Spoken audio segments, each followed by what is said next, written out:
Mesdames et messieurs, bonsoir. Il est 20h sur les antennes de la télé Futur Média. C'est parti pour le sommaire de cette édition. Dakar et sa banlieue submergée par les eaux de pluie. À Pikine, un pan du mur du cimetière s'est affaissé. Le trafic au ralenti dans la capitale sénégalaise. Une large fenêtre consacrée aux inondations. C'est à suivre dans cette édition. Action solidaire internationale contre l'installation de la centrale à charbon à Bargny. Son directeur exécutif soutient qu'il est contradictoire de faire des avancées en matière d'énergie renouvelable et d'autoriser l'implantation de centrales à charbon. Le tout nouveau directeur général de la police officiellement installé, Ousmane Sy veut une police plus proche des populations, vous l'entendrez dans ce journal.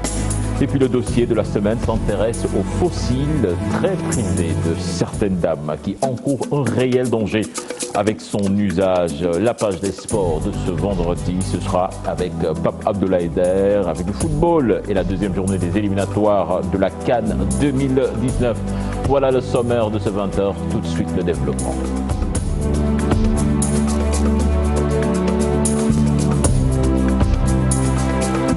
Bienvenue à toutes et à tous. L'hivernage et son lot de désolation. Le cimetière de Pikine en a fait les frais. Un pan du mur s'est affaissé. Comme vous le voyez sur ces images, les riverains qui appellent à l'aide, vous les avez entendus dans le journal en Wolof au micro de Salif Sow et Asmalik Diop. Et puis les fortes pluies dans la capitale sénégalaise ont rendu la circulation quasi impossible au croisement. Cambérène, automobilistes et charretiers ont eu toutes les peines du monde à se déplacer. C'est ce que nous allons voir dans ce reportage signé Alioune Gueye et Mohamed Dian. Des voitures qui ont du mal à circuler normalement. Les eaux de pluie ont complètement envahi cette route. Une situation pénible pour les automobilistes. Chaque année, on trouve cette situation. Alors, il faudrait mieux travailler, bien travailler pour qu'on puisse dépasser toute cette situation-là. C'est difficile de toute façon. Moi, je me demande ce que font nos techniciens. Mais ça, c'est vraiment déplorable. Dans les autres pays, on ne trouve pas ce genre de situation. Toutes nos activités sont au ralenti.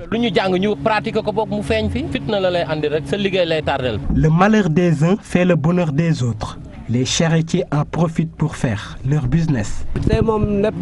La traversée, c'est 100 francs. Aujourd'hui, notre chiffre d'affaires a vraiment augmenté. Les riverains déplorent cette situation et pensent que des canaux d'évacuation pourraient changer la donne. J'ai souffert énormément. Je viens de quitter, unité 3. Le gars là, c'est mon ami, je l'ai payé 1500 francs pour qu'il me fasse la traversée. C'est très dur. Il faut que l'État prenne ses responsabilités. Des canalisations, vraies canalisations, j'ai dit. C'est vraiment déplorable.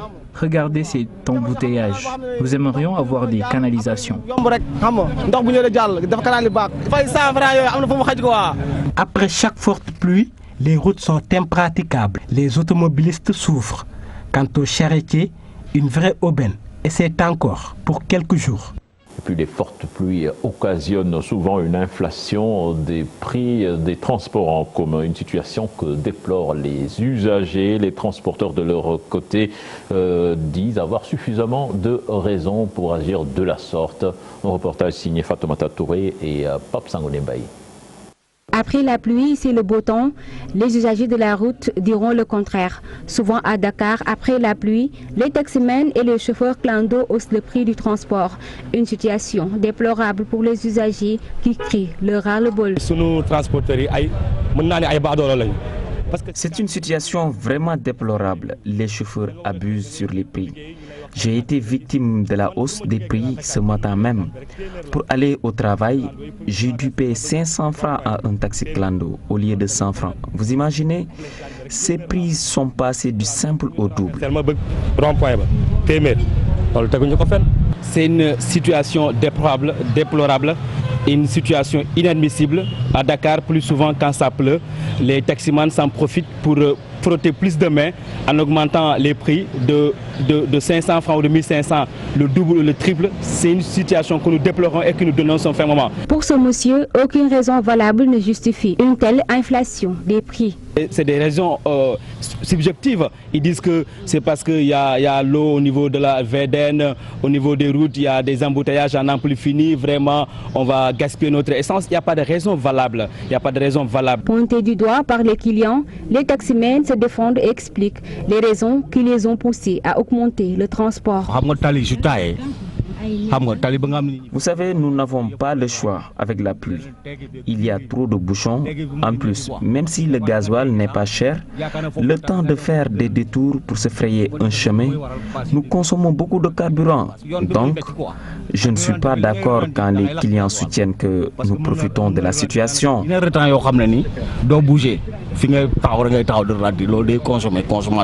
Dans le désarroi total, les usagers passent des heures à négocier le prix du transport qu'ils jugent excessif. Ils osent espérer un renversement de situation le plus tôt possible.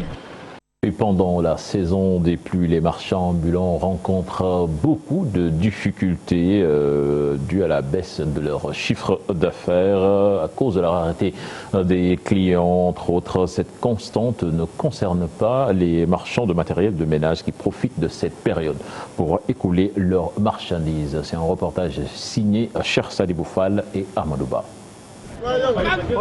Hivernage et vente à la sauvette font-ils bon ménage?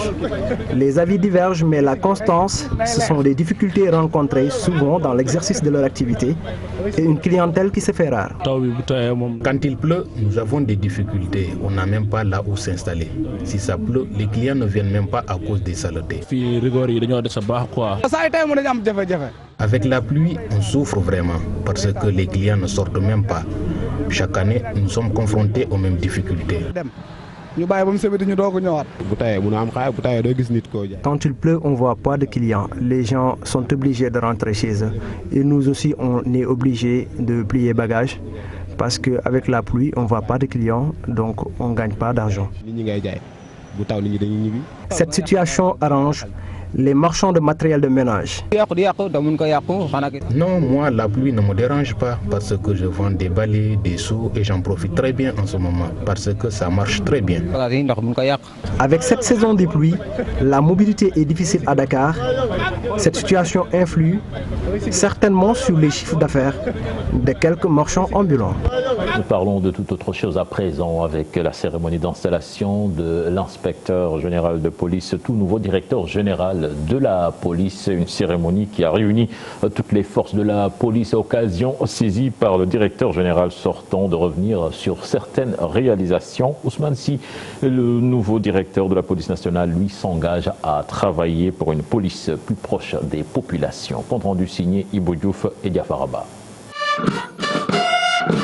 Tout commence par des roulements de tambour qui annoncent l'arrivée du premier policier de la République. D'abord, place à l'hymne national, suite à la cérémonie d'adieu aux armes.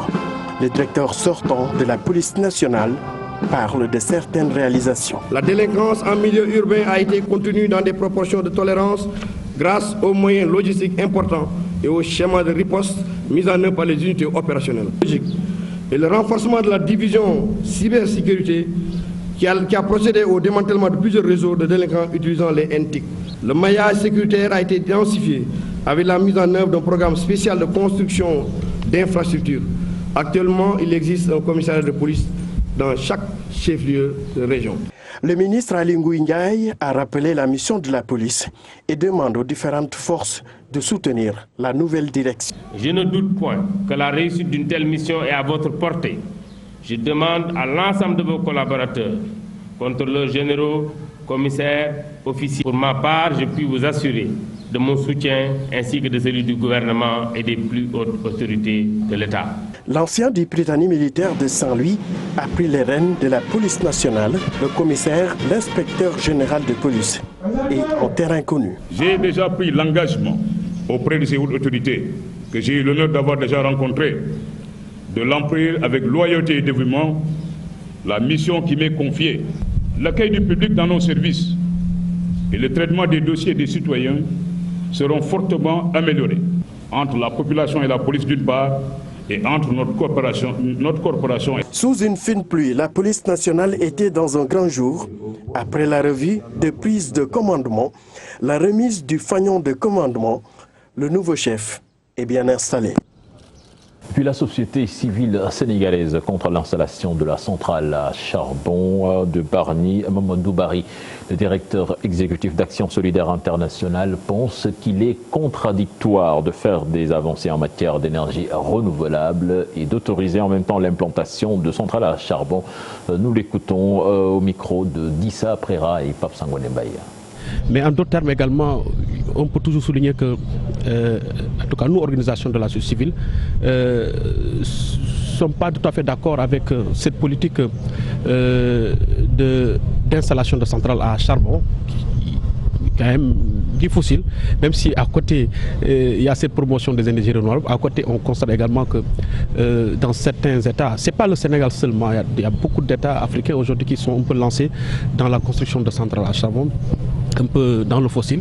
Et pour nous, nous estimons que ça ne facilite pas en fait l'atteinte déjà des objectifs fixés dans le cadre de l'accord de Paris. Et que compte tenu également du temps que nous avons par rapport à certains objectifs tels que le C4All et peut-être d'autres objectifs en tout cas liés à la protection de l'environnement et peut-être à la lutte contre les changements climatiques, nous pensons que le Sénégal devrait pouvoir véritablement, et d'autres pays également, pas seulement le Sénégal, davantage s'orienter vers le développement des énergies renouvelables, vraiment assurer une transition énergétique équitable, juste et à 100% renouvelable. Et puis 23%, c'est le taux d'énergie renouvelable injecté dans le réseau Sénélec depuis 2012. C'est une révélation de l'Agence nationale pour l'énergie renouvelable. En forum sur la sécurité énergétique, ces acteurs se félicitent des efforts de l'État du Sénégal. Compte rendu signé Dissa Prera et Pape Sangone Mbaye. En 2012, le Sénégal a adopté sa lettre sectorielle de développement énergétique. 20% d'énergie renouvelable, c'était le taux prévu dans la puissance électrique installée. 6 ans après, de grands pas ont été réalisés. À l'heure où nous parlons, donc, on est aux alentours de 23%. Donc l'objectif qui a été fixé en 2012 pour 2017, c'est-à-dire 20% de puissance d'énergie renouvelable à injecter dans les réseaux publics de la Sénélec a été largement atteint. Et actuellement, avec les prévisions d'installation de centrales d'ici à 2019, donc on s'attend à 30% d'énergie renouvelable dans la puissance électrique installée au niveau du Sénégal. Augmenter la part de l'énergie renouvelable, une option pour assurer la sécurité énergétique, mais aussi faire des économies énormes sur la facture énergétique. Au niveau du Sénégal, déjà, il y a eu plusieurs centrales solaires qui ont été installées, et ce qui fait environ dans un peu plus de 22-23% dans le mix énergétique, et c'est injecté directement dans le réseau électrique. Les estimations ont été faites globalement, mais c'est en termes de milliards, de millions de francs CFA qui seront économisés. Dans les années à venir, la demande en énergie devra augmenter concomitamment à la croissance économique. Le mix énergie devient alors incontournable pour assurer cette transition énergétique. Nous allons à l'intérieur du pays à présent, saisi de produits périmés pharmaceutiques par la sous-brigade d'hygiène de Bounkiling. Au total, 3,5 tonnes estimées à près de 3 millions de francs CFA. Lors d'une journée de porte ouverte et de destruction de ces produits, les agents du service d'hygiène et les autorités ont sensibilisé les populations sur le danger de la consommation de ces produits. Les détails dans cette correspondance signée Bakary Conté et Khalid Yamé. La sous-brigade d'hygiène de Bounkiling a saisi des produits périmés et pharmaceutiques d'une quantité de 3 tonnes 500 d'une valeur de 2 874 000 francs CFA. Nous avons invité les autorités administratives, coutumières, religieuses, afin, lors des sermons, de faire passer le message. Parce que le travail doit se faire en amont. La Gambie est un pays limitrophe et ça fait 80 km de frontières, une frontière poreuse. Ainsi que nous sommes dans une zone multipode. Si on croisait les bras pour dire qu'on n'avait pas les moyens, Donc on ne va pas arriver aujourd'hui à saisir cette quantité importante. Là où nous sommes, on doit travailler, les moyens vont suivre. Et je ne vous le cache pas, le chef du service national est en train de chercher les moyens pour d'améliorer les conditions de travail au niveau des brigades et des sous-brigades du Sénégal. Les autorités administratives saluent le travail malgré le moyen limité de ces agents du service d'hygiène de Bounkiling. Nous sommes venus constater que malgré les moyens qui sont limités à leur niveau, et la brigade a fait un travail remarquable par la saisie d'une quantité inestimable. Parce que vraiment, 2 tonnes et plus de produits périmés, donc c'est quelque chose vraiment que nous déplorons. Mais nous remercions vraiment ce travail-là. Parce que c'est des gens qui sont engagés, on les voit sur le terrain tout le temps, à bord de moto Jakarta, à bord véritablement de moyens assez dérisoires. Mais malgré ça, par leur volonté, ils sont parvenus à faire ce travail-là. Donc nous leur en remercions beaucoup. Agents du service d'hygiène, autorités administratives, tous ont demandé à la population de dénoncer les vendeurs des produits nuisibles à la santé. Retour à Dakar avec les travailleurs de l'agence de presse sénégalaise qui ont décrété 96 heures de grève pour des raisons multiples. Ils disent attendre que la décision du président de la République soit appliquée afin que leurs conditions de travail soient améliorées. Aïssa Toupaï pour les détails. Sur ce panneau, nous y lisons toute l'actualité en temps réel. Mais le temps s'est arrêté dans les locaux de l'agence de presse sénégalaise. Des portes hermétiquement closes. Information en suspens, 96 heures de grève décrétées. À l'interne, la situation se dégrade de jour en jour, avec en prime l'arrêt définitif et brusque de la collaboration que l'APS entretenait avec 44 de ces 44 personnes à une semaine de la Tabaski. Cela donc nous a interpellés. On s'est dit, il est temps de marquer le coup. Malgré la décision du chef de l'État de renflouer les caisses de l'entreprise pour une meilleure gestion, la situation est de plus en plus critique. 8 mois que le chef de ce pays, le président de la République, a de façon très solennelle demandé à ce qu'il soit procédé à l'accélération du processus de modernisation de l'APS. 8 mois que son administration n'a rien produit de concret.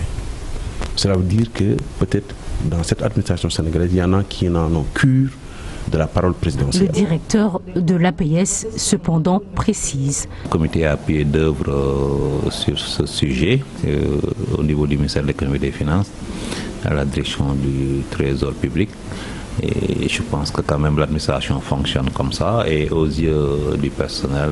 Donc maintenant, cela doit nous pousser à interpeller une fois de plus les autorités pour agir en urgence, pour venir au secours de l'agence de presse sénégalaise qui vit un problème structurel depuis plusieurs années. Malgré tout. Étant entendu évidemment que nous avons une rencontre cet après-midi avec le ministre, enfin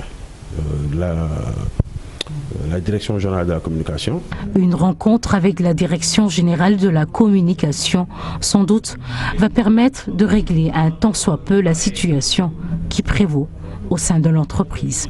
Aïssa Toupaï, mise en demeure du CNRA à l'endroit de certains organes de presse. Les rédactions visitées par nos reporters font dans la prudence dans le traitement de la campagne de collecte des signatures pour le parrainage à des médias et RFM. Les responsables sont conscients des difficultés à couvrir la pléthore de candidats à la candidature. En sujet signé Al-Hassan Ba et Younous Diatta. La tâche n'est pas facile. Au groupe des médias, on le sait, une pléthore de candidats à la candidature, impossible de suivre tout le monde. Il va sans dire que nous n'avons pas les moyens matériels et financiers pour donner une visibilité à tous ces candidats à la candidature. Nous essayons autant que faire se peut, de couvrir certaines manifestations, sachant que tous ces candidats à la candidature ont le même discours. Les moyens font défaut et selon Binta Diallo, chroniqueuse politique à la RFM, l'organe n'a pas encore défini de stratégie. Pourquoi? Parce qu'il y a déjà, comme vous le dites, une pléthore de candidatures déclarées. et nous sommes un média privé. On ne nous a pas donné les moyens pour suivre tous ces candidats-là. Donc moi, pas plus tard qu'aujourd'hui, j'ai décidé de ne pas mettre un papier qu'on m'a envoyé par rapport à un responsable politique qui était dans son fief, qui a financé un GIE et après a demandé à ce que ces femmes financées lui donnent des signatures. Et pour ne pas tomber sous le coup d'une sanction du CNRA, la rédaction est obligée de vérifier les éléments avant diffusion. Quand j'ai vu le papier aujourd'hui dans le RFM Gmail, j'ai tout de suite pensé au CNRA, qui quand même quelque part a raison. Parce que la propagande, c'est une loi qu'on doit respecter, nous les organes de presse. Je ne vais pas discuter leurs décisions, mais je sais qu'en interne, nous essayons. Malheureusement ou heureusement pour nous, notre président directeur général est candidat à la candidature. Et dès le début, quand il a eu cette ambition, il ne nous a même pas associés à son projet. La campagne de collecte, c'est aussi dans les régions, des zones couvertes par les correspondants. Et au niveau des rédactions centrales, on fait ou on fera tout pour les aider à trouver les meilleures conduites.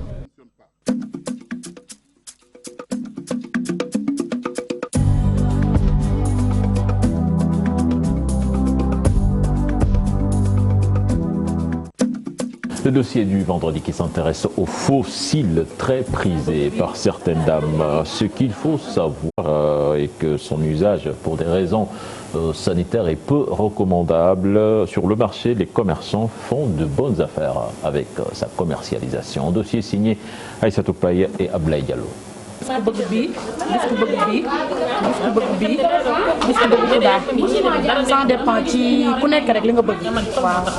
Les fossiles, accessoires incontournables de séduction. Les femmes ne peuvent plus s'en passer.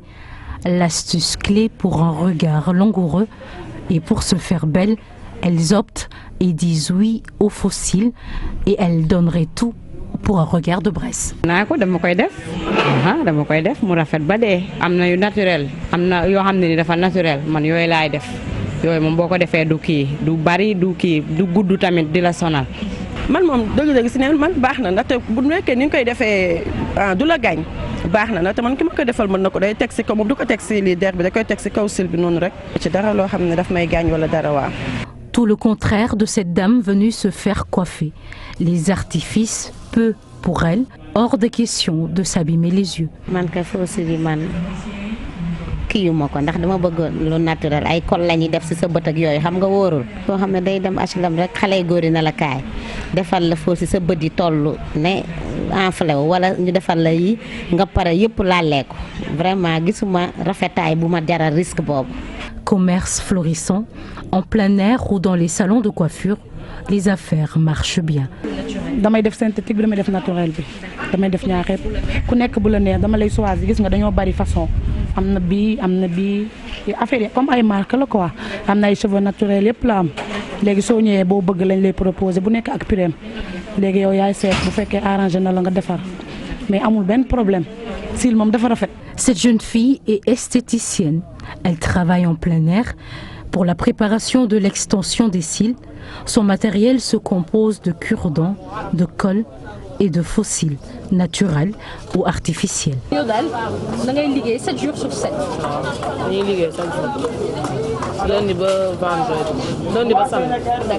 Est-il qu'il se peut très bien qu'il y ait une centaine, une millier de femmes, 1 million de femmes qui le portent sans aucun risque, mais quand l'accident arrive, c'est là où on regrette. Donc je pense qu'il faut prendre quand même des dispositions, à savoir qu'il y a des nécessités, à savoir qu'il faut protéger les yeux, il faut éviter quand même le contact avec des corps étrangers. Nous déconseillons à nos patients de mettre leurs mains dans les yeux, parce que ça vous crée des orgelets, des achalasions, des kystes et des infections. Alors comment voulez-vous qu'un corps étranger, comme un cil, un faux cil, que vous placez dans l'œil, il vous amène une multitude d'infections et de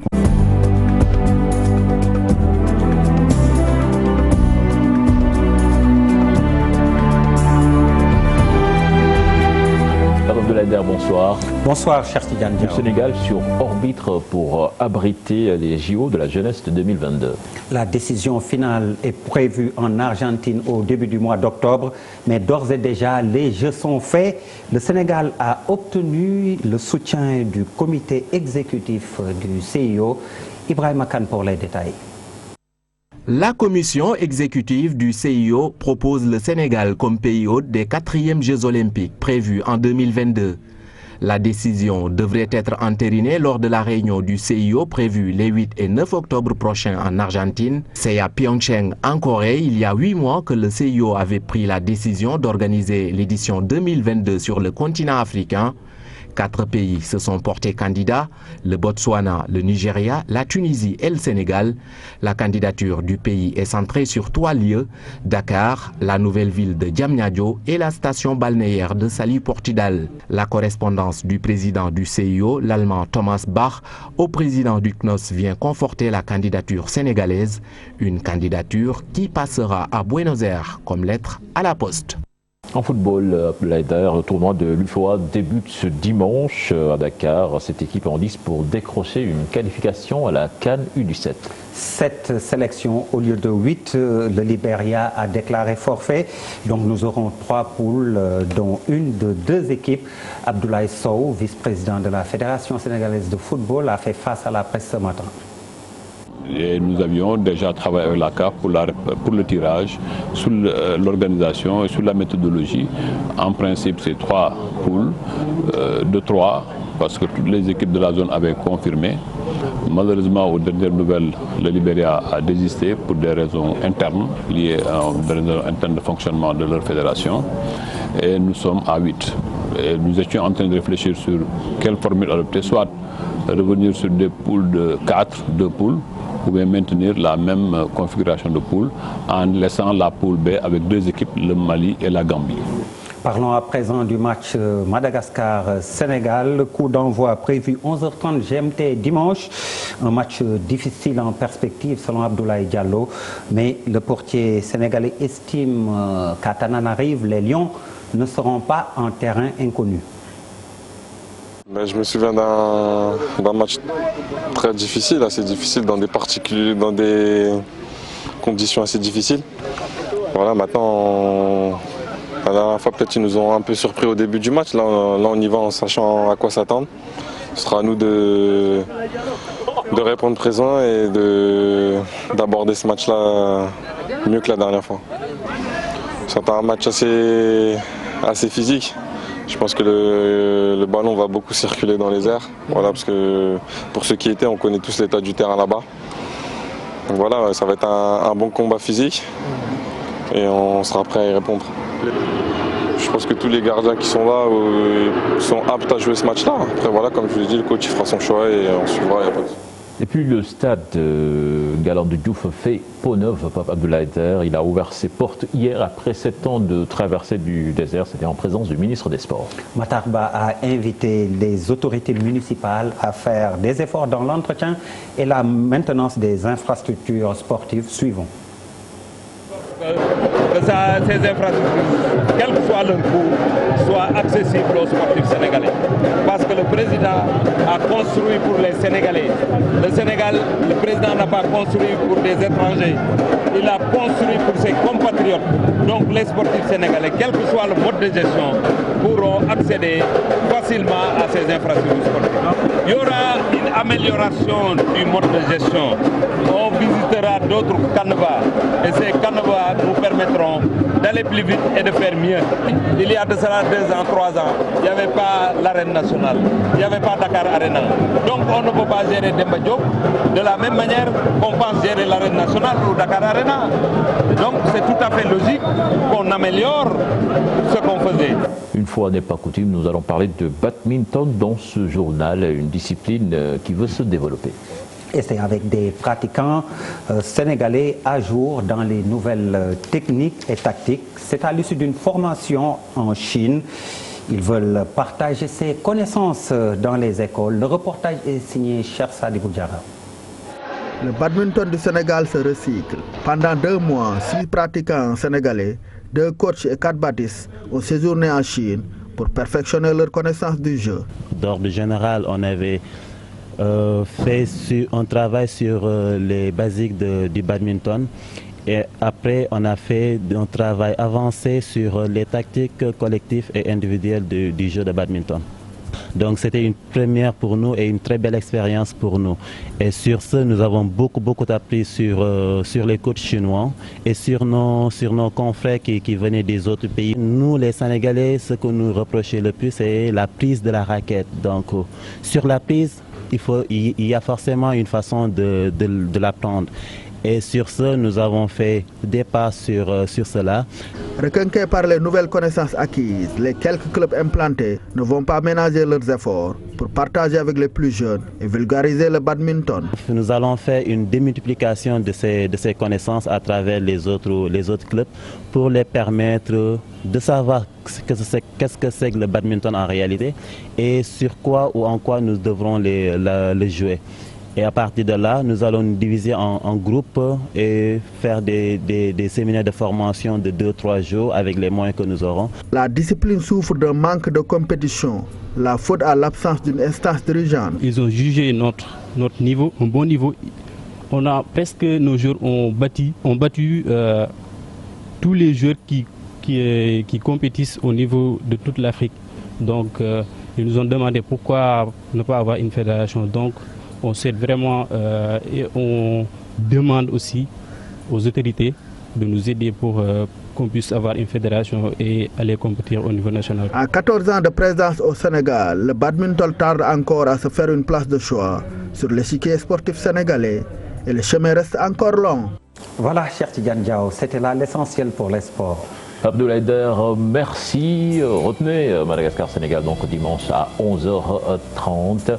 C'est la fin de ce journal. Prochain rendez-vous pour l'information, ce sera à 0h avec le tout en images. Excellente suite de programme en compagnie de la Télé Futurs Médias. Au revoir.